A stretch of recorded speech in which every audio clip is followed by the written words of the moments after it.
India voice, आपकी सोच, आपकी आवाज।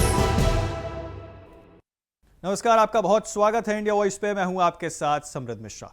आपका अपना चैनल इंडिया वॉइस आज से जो है उत्तर प्रदेश के लिए एक खास बुलेटिन की शुरुआत करने जा रहा है, जहां पे उत्तर प्रदेश के हमारे दर्शकों के लिए खासा न्यूज़ जो है हम आपके लिए हर शाम 7:30 बजे लेके आएंगे। तो शुरुआत करते हैं इस बुलेटिन की पहली खबर के साथ।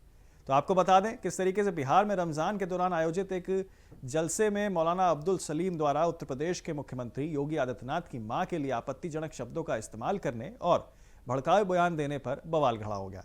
विवादित बयान का वीडियो सोशल मीडिया पर तेजी से वायरल हो रहा है। लखनऊ के बाद आपको बता दें कि लखनऊ के हजरतगंज चौराहे पर भाजपा युवा नेता शिव प्रताप सिंह उर्फ छोटू के नेतृत्व में मौलाना का पुतला फूका गया। प्रदर्शनकारियों ने सार्वजनिक माफी की मांग की है और चेतावनी दी है कि यदि माफी नहीं मिली तो उग्र आंदोलन किया जाएगा। विरोध प्रदर्शन में हिंदू और मुसलमान समुदाय के सैकड़ों लोग शामिल हुए और सामाजिक सौहार्द बनाए रखने की अपील की।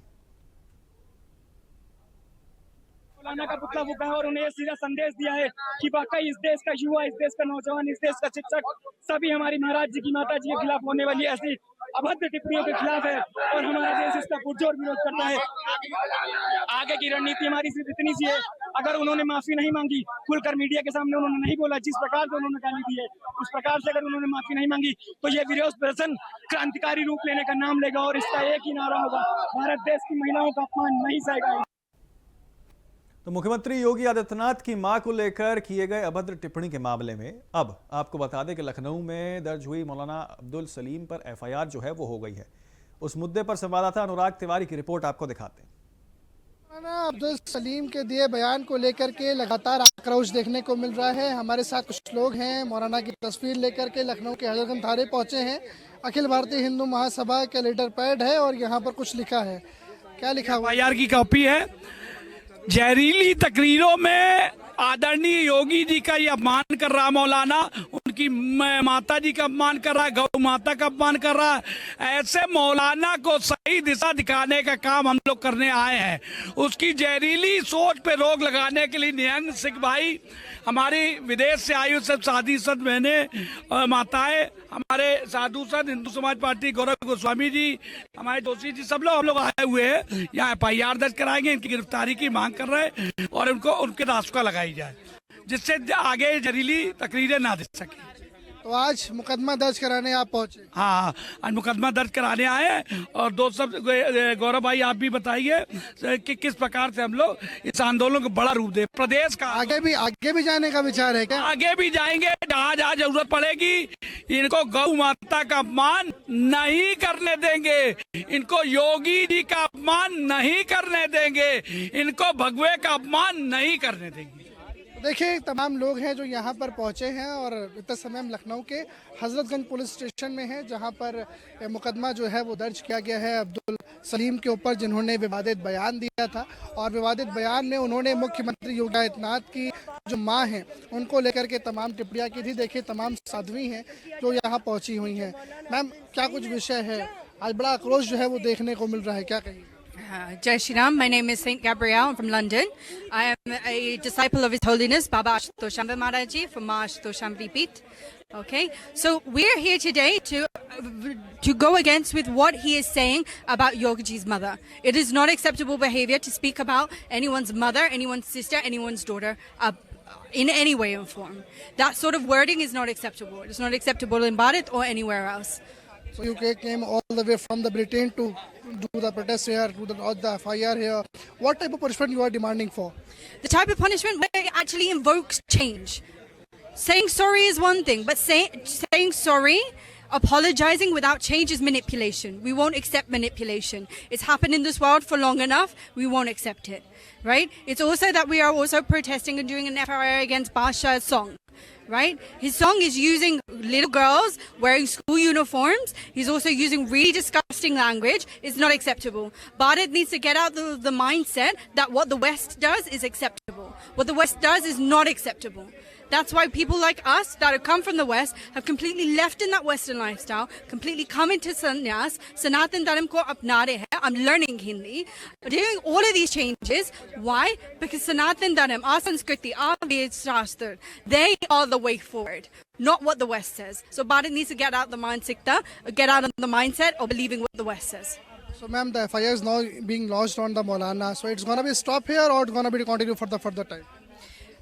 Until change happens, it will carry on. Will we carry on? Yes, until change is infected, we won't stop. We will keep protesting. We will keep fighting the fight. Why? Because this is important. No woman should feel unsafe. Majority of my friends in the West, why don't they come to Bharat? Why? Because Bharat has a stigma. The stigma of what is not safe for women. That stigma needs to stop. So him being able to do speeches using disgusting language for women, people like we who are musicians making these sort of songs that are disrespecting women are advertising that Bharat is not safe.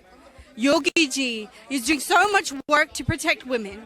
Our Bharat Sanskriti is talking about how we protect women, worship women. So it's not acceptable to allow this behavior to carry on. We won't accept it. Thank you so much ma'am for talking with us. तो देखिए हमारे साथ में तमाम लोग हैं जो कि काफ़ी आक्रोशित हैं। भारत और भारत के बाहर के भी जो साधु हैं, संत यहाँ लखनऊ पहुँच रहे हैं और देखिए FIR जो है वो अब लखनऊ के हजरतगंज थाने में अब्दुल्ला सलीम के खिलाफ जो है वो दर्ज कर ली गई है। लखनऊ से कैमरा सहयोगी हरीश तिवारी के साथ अनुराग तिवारी, इंडिया वॉइस। आगे बढ़ते हैं। आपको बता दें कि शंकराचार्य स्वामी अविमुक्तेश्वरानंद के लखनऊ में 11 मार्च से कार्यक्रम को लेकर उनके विशेष प्रतिनिधि देवेंद्र पांडे अयोध्या पहुंचे हैं और संतों से समर्थन मांगा है। देवेंद्र पांडे ने कहा कि गौ और गंगा को बचाना और सनातन धर्म की रक्षा करना प्रमुख उद्देश्य है। उन्होंने 11 मार्च को तय होने वाली बैठक में यह स्पष्ट होगा कि असली सनातनी कौन है और कौन नकली है। शंकराचार्य ने भाजपा सरकार पर निशाना साधते हुए कहा कि सरकार सनातन धर्म, मठ मंदिर और हिंदुओं के हितों के खिलाफ कार्य कर रही है। हिंदू संतों को उन्होंने कहा कि अपील की है कि भगवा भेष धारण करने वालों की असली सनातनी पहचान सुनिश्चित करने के लिए उनका समर्थन किया जाए। शंकराचार्य जी लगातार धर्म की रक्षा के लिए आवाज उठा रहे हैं। इस समय शंकराचार्य जी का एक अभियान चल रहा है, क्योंकि वो सरकारें जो भगवा भेष में होते हुए मंदिरों का विनाश कर रही हैं, धर्म का विनाश कर रही हैं और गाय की हत्या करती और करवाती हैं, उनके खिलाफ एक प्रमाण के आधार पर आंदोलन शुरू किया है। शंकराचार्य जी ये चाहते हैं कि भारत में भगवा भेष धारण करके लोग जो अपने आप को सनातनी और हिंदू कहते हैं उनकी परिभाषा स्पष्ट होना चाहिए, क्योंकि उत्तर प्रदेश के मुख्यमंत्री का हम बड़ा सम्मान करते हैं। तो उत्तर प्रदेश की राजधानी लखनऊ स्थित अमौसी एयरपोर्ट से कलकत्ता जा रही इंडिगो की फ्लाइट में तकनीकी खराबी सामने आने के कारण करीब 1 घंटे तक पैसेंजर विमान में फंसे हुए। इन पैसेंजर्स में सूबे के दोनों डिप्टी सीएम भी शामिल थे। केशव प्रसाद मौर्य और ब्रजेश पाठक भी इस विमान में सवार थे। रनवे से पहले ही लखनऊ से कलकत्ता जा रहे इंडिगो के विमान को रोक दिया गया और इस कारण करीब 1 घंटे तक फ्लाइट में सभी लोग फंसे रहे। आपको बता दें कि प्राप्त जानकारी के मुताबिक विमान में प्रदेश के उप मुख्यमंत्री ब्रजेश पाठक और केशव प्रसाद मौर्य भी मौजूद थे। इंजीनियरिंग टीम ने विमान की तकनीकी जांच की और फिर जांच के बाद उड़ान की अनुमति दी है। इंडिगो की फ्लाइट 6E505 में तकनीकी खराबी आई। 9 मार्च सुबह 7:40 पर लखनऊ से कलकत्ता के लिए फ्लाइट रवाना हुई है।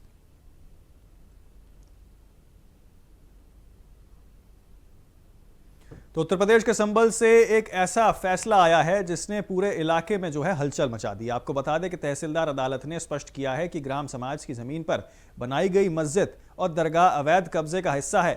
अदालत ने कब्जा करने वालों को जमीन से बेदखल करने के साथ ही 6 करोड़ 94 लाख का जुर्माना जो है यहां पर लगाया। पूरा मामला जो है यहां संबल के सदर तहसील इलाके में सैफ खां सराय गांव का है, जहां गांटा संख्या 552 की जमीन राजस्व अभिलेखों से जो है वो शुरू हो गई है। पेड़ लगाने का स्थान था और यहां ग्राम समाज की संपत्ति के रूप में इसे जो है दर्ज किया गया है।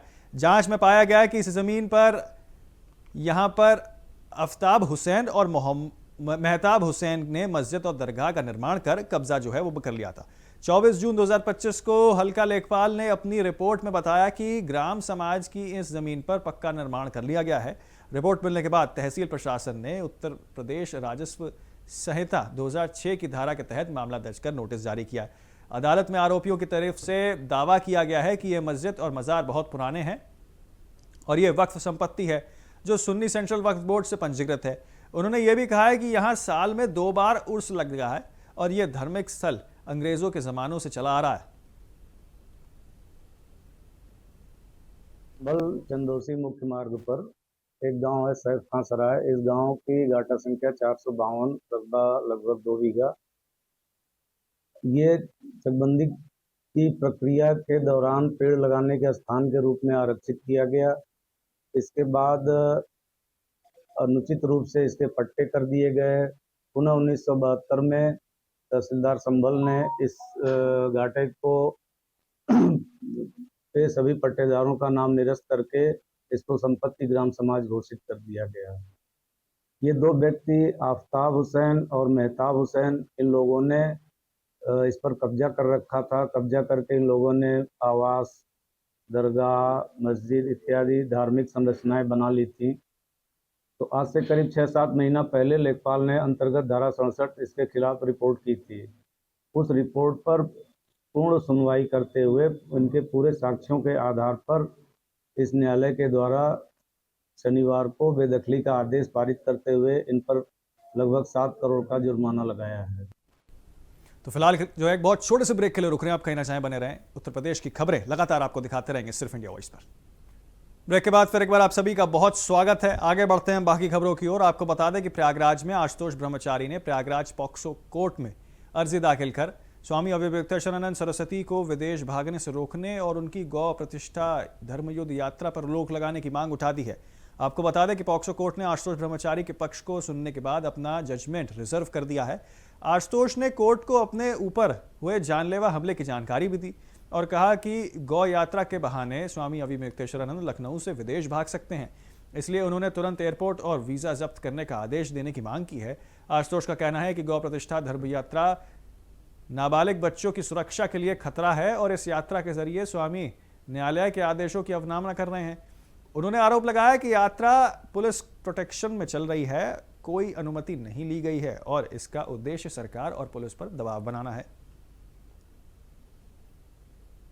उनके साथ अत्याचार हुआ है, रैंगिंग का अपराध हुआ है और ये विदेश भागना चाह रहे हैं। माननीय न्यायालय साहब ने कहा है कि यह उनके जिले में जाना चाह रहे हैं, वहाँ प्रदर्शन करना चाह रहे हैं, इनको रोका जाए। ये अपना जिला कैसे छोड़ सकते हैं? माननीय न्यायालय साहब ने कहा, उच्च न्यायालय का आदेश में साफ लिखा है, आप जांच प्रभावित नहीं करेंगे, आप जांच छोड़कर नहीं जाएंगे, स्टे केवल गिरफ्तारी पर है। तो माननीय न्यायालय ने सारी बातें सुनी हमारी और माननीय न्यायालय को हमने ये भी कहा कि विदेश जाने की पूरी तैयारियां हैं, इनको रोका जाए, निगरानी की जाए।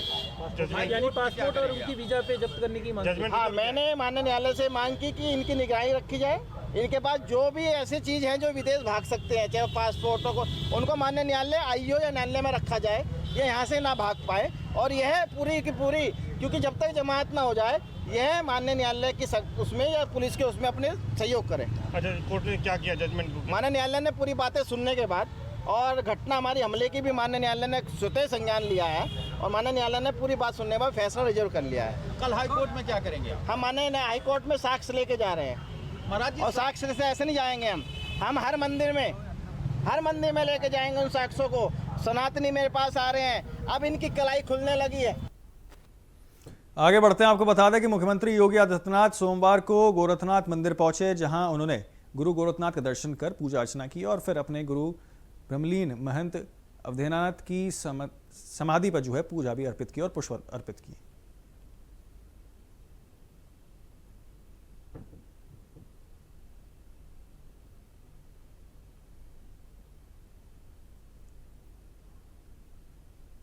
तो इलाहाबाद हाईकोर्ट की लखनऊ बेंच ने राहुल गांधी की नागरिकता मामले में केंद्र सरकार से ब्यौरा मांगा है। न्यायमूर्ति राजीव सिंह की एकल पीठ ने केंद्र के यूपी रिपोर्ट पेश करने का निर्देश यहां पर दिया है। कोर्ट ने 2019 में दर्ज शिकायतकर्ता और उस पर कार्रवाई का विवरण भी मांगा है। राहुल गांधी की नागरिकता से जुड़ा इस मामले की अगली सुनवाई 19 मार्च को होगी। यह याचिका कर्नाटक के एस विघ्नेश शिशिर से लखनऊ बेंच में दायर की गई थी। याचिका में MP MLA कोर्ट के आदेश को चुनौती दी गई है। राहुल गांधी पर विदेश अधिनियम, पासपोर्ट अधिनियम समेत कई आरोप लगाए गए हैं।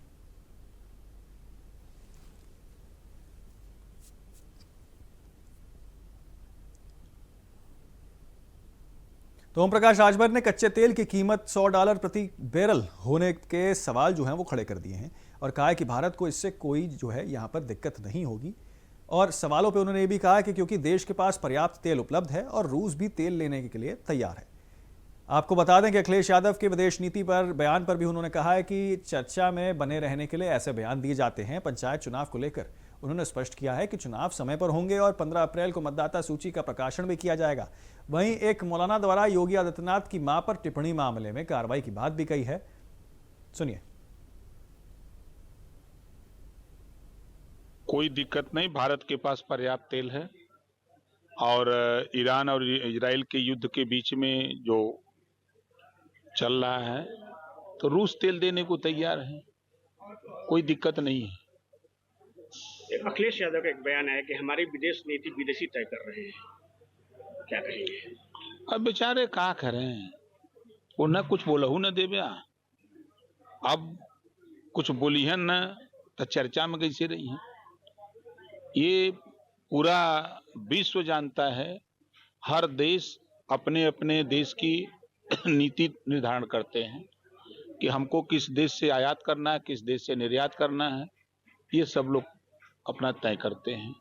और भारत के प्रधानमंत्री दुनिया के किसी देश में जाते हैं तो वो ये कहते हैं कि देखो हम बुद्ध की धरती से आए हैं, हम शांति का संदेश लेके आए हैं, हम विकास करना चाहते हैं, हम सब लोग अपने अपने देश का विकास करें, आपस में लड़ाई न हो, ये संदेश दुनिया को प्रधानमंत्री जी देते हैं। तो गाजियाबाद को आधुनिक और सुव्यवस्थित शहर बनाने के लिए बड़ा कदम जो है वो उठाया गया है। आपको बता दें गाजियाबाद विकास प्राधिकरण ने शहर के विकास से जुड़ी कई बड़ी परियोजनाओं पर काम जो है वो तेज कर दिए हैं। इन परियोजनाओं में नई आवासीय योजना, अंतर्राष्ट्रीय क्रिकेट स्टेडियम, सड़क के साथ साथ हिंडन नदी तटबंध और थीम आधारित पार्कों का विकास भी शामिल है। गाजियाबाद विकास प्राधिकरण के उपाध्यक्ष नंदकिशोर कलाल ने नेतृत्व में शहर के नियोजित विकास, आधुनिक इंफ्रास्ट्रक्चर और निवेश बढ़ाने के उद्देश्य से कई महत्वपूर्ण परियोजनाओं पर काम किया जा रहा है। जैसा कि आप लोग जानते हैं, राजनगर एक्सटेंशन क्षेत्र में जो है जीडीए और यूपीसीए एक अंतर्राष्ट्रीय क्रिकेट स्टेडियम स्थापित करने की प्रक्रिया संचालित कर रहा है। इसमें अभी बोर्ड के माध्यम से हम लोगों ने प्रस्ताव सैद्धांतिक अनुमोदन प्राप्त किया है, जिससे आगे चल करके यूपीसीए से हमारा एमओयू साइन हो सके और उसके निर्माण के कार्य में हम लोग आगे बढ़ सकें।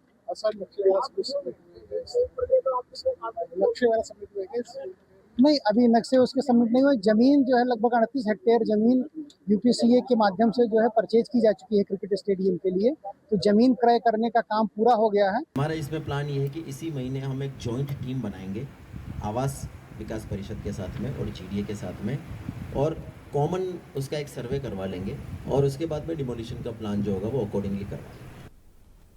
तो गाजियाबाद के लोनी से विधायक नंदकिशोर गुर्जर को पाकिस्तान के पेशावर से व्हाट्सएप कॉल के जरिए धमकी मिलने का मामला जो है वो सामने आया है।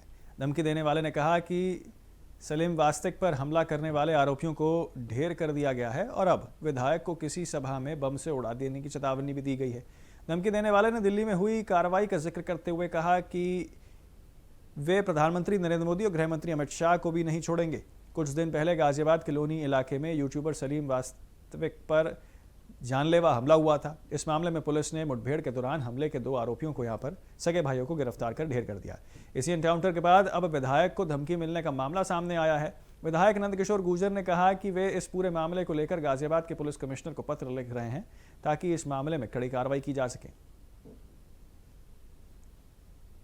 देखिए, धमकी वमकी हमें आती रहती है, ये कोई नया विषय नहीं, लेकिन ये जो सलीम वास्तिक वाला इनकाउंटर हुआ है उसका ये कहना था, जो अरमान नाम का कोई व्यक्ति पेशावर से बोला है, उसने पेशावर से बताया, वो नंबर मैंने आपको दिया है।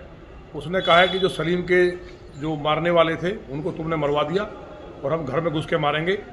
और मैंने प्रधानमंत्री जी और मैंने गृह मंत्री जी के लिए भी कहा है कि दिल्ली में जो मकान ढवाया है इस सब का बदला लेंगे और तुम्हें बम से उड़ा देंगे। और एक जो इस्लाम पे बोलती हैं नाजिया, उनके लिए कहा है कि उनको भी हम लोग बहुत जल्दी मार देंगे। तो ये लगातार हमने उससे कहा कहाँ से बोल रहा है, लेकिन उसने पेशावर ही बताया। हमें लगा कि वो चेंज हो जाएगा, लेकिन वो दिल्ली का जो मकान ढहा है उसके लिए मैंने गृह मंत्री जी, मैंने प्रधानमंत्री जी के लिए, और जो लोनी में जो सलीम को मारने वालों का दोनों जिहादियों का एनकाउंटर हुआ है उसके लिए कह रहा, उसके लिए तुम जिम्मेवार हो। और हम सबको उड़ा देंगे और छोड़ेंगे नहीं, हमारी टीम तैयार है। हापुड़ के धोनाला तहसील क्षेत्र में गांव सपनवात में सिस्टम की लापरवाही से 2.5 साल की मासूम सिद्दी की नाले में गिरने से मौत हो गई है। मासूम बच्ची के पिता पहले ही ग्राम प्रधान से नाले को ढकने की शिकायत कर चुके थे, लेकिन कोई ठोस कदम नहीं उठाया गया। ग्रामीणों का कहना है कि इससे पहले भी 1 साल पहले 5 वर्षीय मासूम विराज इसी नाले में गिरकर मर चुका है। बच्ची की मौत से परिवार में कोहराम मच गया है। पिता ने मुख्यमंत्री से लापरवाही करने वालों के खिलाफ कार्रवाई और नालों को जल्द ढकने की गुहार लगाई है। पुलिस प्रशासन भी जांच के लिए मौके पर पहुंच गया है। बताया गया है कि बच्ची की उम्र 2.5 साल थी और उसका एक छोटा भाई भी है। परिवार में 2 ही संतानें थीं, जिनमें से 2.5 साल की सिद्दी की सिस्टम की लापरवाही के कारण मौत हो गई है। जी हम तो शादी में गए हुए थे, उससे पहले मैंने इसकी एप्लीकेशन भी दी थी, लिखित में दी थी, लेकिन मैंने रिसीविंग नहीं ली थी प्रधान को जो इसकी नाले की दी थी। तो प्रधान के द्वारा गए तो उसने बोला कि जब तुमने हमें वोट नहीं दी तो हम यहाँ पर काम क्यों करवाएंगे। और कर्मचारी एक बार भेजे थे सेक्रेटरी ने, वो भी वहाँ से वो सेक्रेटरी ने फ़ोन करा, क्या लगा वो भी भेज दिए। सेक्रेटरी ने पोर्टल पर मैंने जो पोर्टल जो होती है क्षेत्र उस पर भी कॉल करी थी, तो उस पर भी वो उन्होंने ये कर दी कि हमने इसमें सफाई वगैरह सारी चीज़ करवा दी है। उसके बाद में फिर यहाँ पर बच्चे खेल रहे थे, मम्मी पापा पीछे दूध काटने को चले गए गाय भैंसन को, तो बच्चे अपने घर को चले गए, लाली इसमें चली गई। तो मथुरा में 112 साल की बुजुर्ग महिला अपनी वृद्धावस्था पेंशन की समस्या लेकर सीधे जिलाधिकारी कार्यालय पहुंची। जिलाधिकारी चंद्रप्रकाश सिंह ने तुरंत संज्ञान लेते हुए 3 दिन के भीतर पेंशन शुरू करने के निर्देश यहां पर दिए हैं। सोमवार को मथुरा जिलाधिकारी कार्यालय में आपको बता दें कि मानवता और प्रशासनिक संवेदनशीलता का अनूठा उदाहरण जो है वो देखने को मिला, जब इतनी अधिक उम्र की महिला बिना किसी के सहारे अपने पेंशन के लिए डीएम से मिलने पहुंची। डीएम ने उसकी स्थिति देख तुरंत कार्रवाई करने का आश्वासन यहां पर दिया। जो हम लोग पब्लिक से मिलते हैं, सुनवाई करते हैं, उसमें माता जी जिनकी उम्र 112 वर्ष है, उनका नाम रंभोली है, इंद्रपुरी कॉलोनी शहर की रहने वाली है। और उनको कहीं से जानकारी मिली कि सरकार जो है गरीब लोगों की बहुत मदद कर रही है। वो अपने बेटे के साथ आज यहाँ आई हुई थी। जब मैंने जानकारी की तो वो उनको ये नहीं पता था कि बहुत आसानी से आजकल जो वृद्धावस्था पेंशन है वो सरकार स्वीकृत करा दे रही है। हम लोगों के पास आई थी, उनकी पुत्र वधू थी और उनका एक बेटा है जो मजदूरी करता है, जिसकी स्वयं की उम्र लगभग 80 साल के आसपास है। तो बैठ करके पूरा विभाग के लोगों को बुलाया गया है और अगले 3 दिनों में उनकी पेंशन, वृद्धावस्था पेंशन भी स्वीकृत कराई जा रही है और स्वीकृत कर दी जाएगी। तो फिलहाल के लिए उत्तर प्रदेश के हमारे इस खास बुलेटिन में इतना ही। जल्द होंगे हाजिर और खबरों के साथ। आप बने रहें और देखते रहें सिर्फ इंडिया वॉइस।